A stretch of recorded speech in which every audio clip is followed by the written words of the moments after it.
All right, let's jump right in. Welcome to today's Explainer, where we are setting out on a truly epic cinematic journey. We're going to explore India's incredibly diverse sacred geography, which is just this vast, living tapestry of history, culture, and architecture that's been shaped and reshaped over centuries. And to give you a real sense of the scale here, keep the number 36 in mind. Mapping this out was an absolutely enormous undertaking for the documentary guide we're exploring today, because it literally covers the living, breathing spiritual ecosystems across all 28 states and 8 union territories in India. It's a massive sweep across the subcontinent, showing us how faith and the physical landscape are, well, completely inseparable. To wrap our heads around a scale that massive, we've gone ahead and grouped these 36 locations into 4 thematic landscapes: heights of devotion, where water meets faith, masterpieces in stone, and finally, a diverse spiritual tapestry. So, let's kick things off with our first theme, heights of devotion, focusing on faiths shaped by extreme geography. Picture sweeping across these towering mountain ranges, where the environment itself dictates your spiritual experience. Whether you're looking at remote Buddhist fortresses like Tawang in Arunachal Pradesh or Thixi in Ladakh, perched way high up above the valleys, or you're thinking about the incredibly arduous trek millions make to Vaishno Devi in Jammu and Kashmir. The intense physical exertion turns the journey itself into a profound expression of devotion. Take Uttarakhand's Kedarnath Temple, for example. It sits way up high in the Himalayas, and its simple, incredibly heavy stone architecture is dramatically framed by this immense, snow-covered mountain backdrop. It's a powerful visual story of human endurance, where just reaching the destination is a true test of faith. But, the crucial point here isn't just about building heavy structures. It's about adaptation. Take a look at Himachal Pradesh's Hidimba Devi Temple. Instead of stone, it uses local cedar wood in a really striking multi-tiered pagoda style.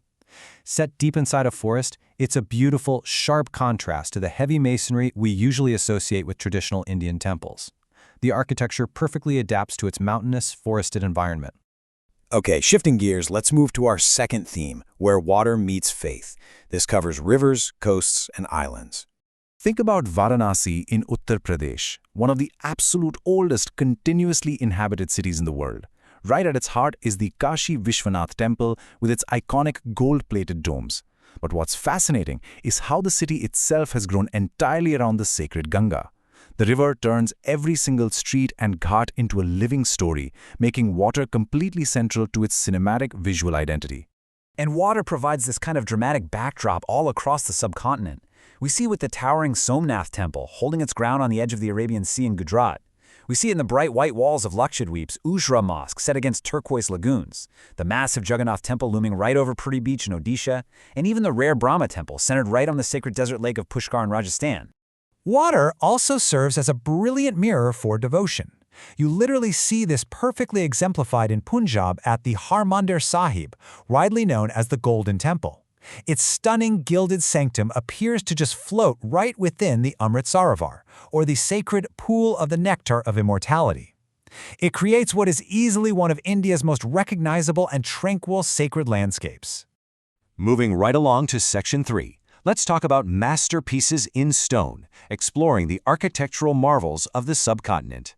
Here we encounter 2 brilliantly contrasting architectural languages. Down south, the Dravidian style completely dominates the skyline with these massive, colorful, incredibly detailed gateways called gopurams, like at the Meenakshi Amman Temple in Tamil Nadu. Meanwhile, in central and north India, the Nagara style takes over, defined by its intricate, soaring stone towers known as shikaras, which you can see at places like Khajuraho.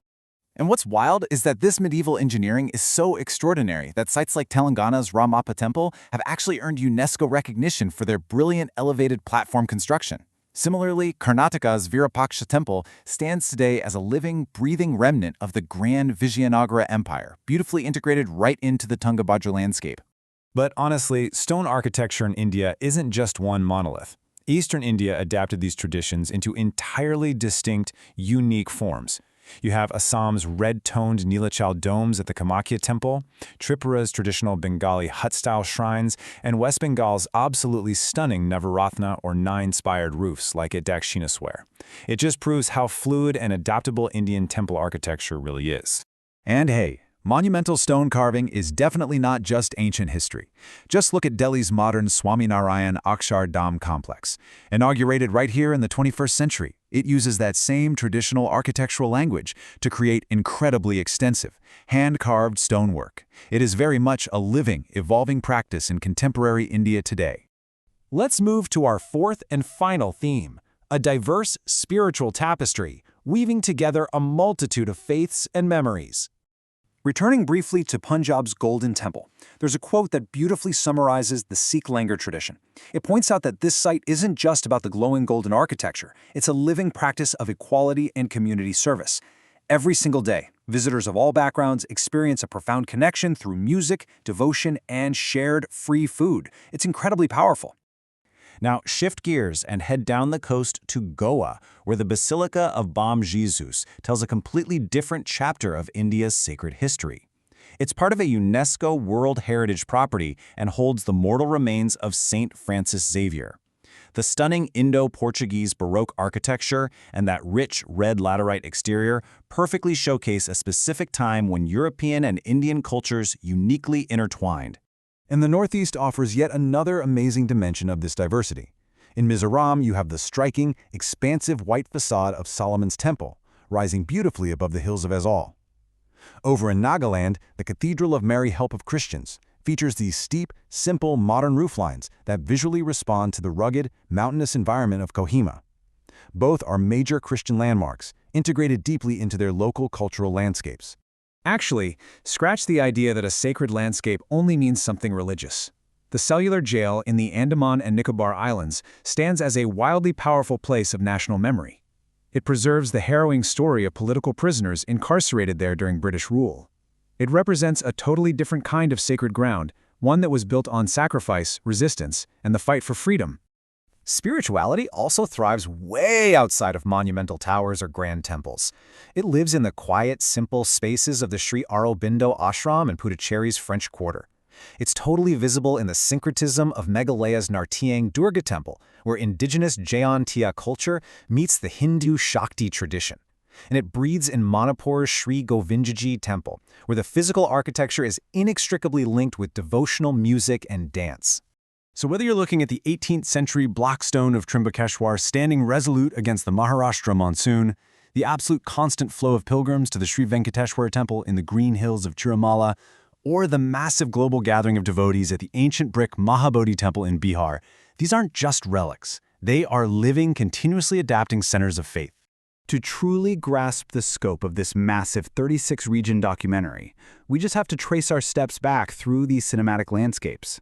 We've scaled extreme mountains, stood on crashing coastal shores, marveled at absolute masterpieces carved in stone, and embraced an incredible, vibrant tapestry of multiple faiths and national memories. Sweeping across this vast cinematic geography and seeing such incredible human devotion and architectural mastery leaves us with one really inspiring thought to close out on. With all of these amazing places across the subcontinent, which of these sacred landscapes will you explore first?